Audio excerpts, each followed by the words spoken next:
देश की सबसे बड़ी आईटी कंपनी टीसीएस अगले एक साल में 12,000 लोगों को नौकरी से निकालने जा रही है और इस खबर से पूरे आईटी सेक्टर में हड़कंप मच गया है। लोग अब रतन टाटा को याद कर रहे हैं और कई लोगों का कहना है कि रतन टाटा होते तो टीसीएस में ये छटनी ना होने देते, क्योंकि रतन टाटा कभी भी इस तरह से टाटा ग्रुप को कंपनी में छटनी को सपोर्ट नहीं करते। लेकिन अब रतन टाटा इस दुनिया में नहीं है और टीसीएस अपने इतिहास की अब तक की सबसे बड़ी छटनी करने जा रही है। 12,000 लोगों को एक झटके में नौकरी से निकालना आईटी में भूकंप लाने जैसा है। टीसीएस इस छटनी के पीछे स्किल मिसमैच का तर्क दे रही है और ये कह रही है कि वो फ्यूचर के लिए खुद को तैयार कर रही है।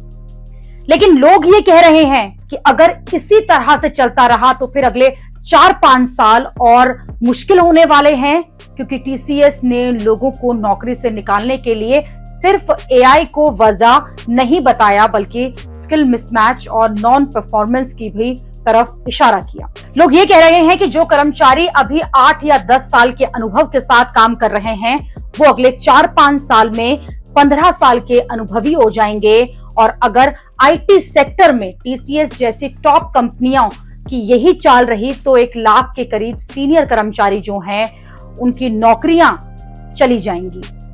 आने वाला वक्त बहुत ही मुश्किल भरा दिख रहा है, क्योंकि टीसीएस 12,000 लोगों को नौकरी से निकाल रही है।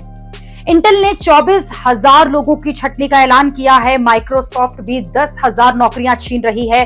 इन्फोसिस के बारे में यह कहा जा रहा है कि वो सैलरी नहीं बढ़ा रही। स्टार्टअप्स के बारे में यह कहा जा रहा है कि वो हायरिंग्स जो हैं वो कम कर रहे हैं। जबकि एक वक्त ये था जब कहा जाता था कि आईटी सेक्टर्स में नौकरियों की भरमार है, लेकिन टीसीएस की छटनी के ऐलान के बाद से बाकी नौकरियों पर भी खतरा मंडरा रहा है। एआई की वजह से नौकरियां जा रही हैं, लेकिन टीसीएस जैसी कंपनियां ये मानने को तैयार नहीं हैं और वो स्किल मिसमैच छटनी का बड़ा कारण बता रही हैं।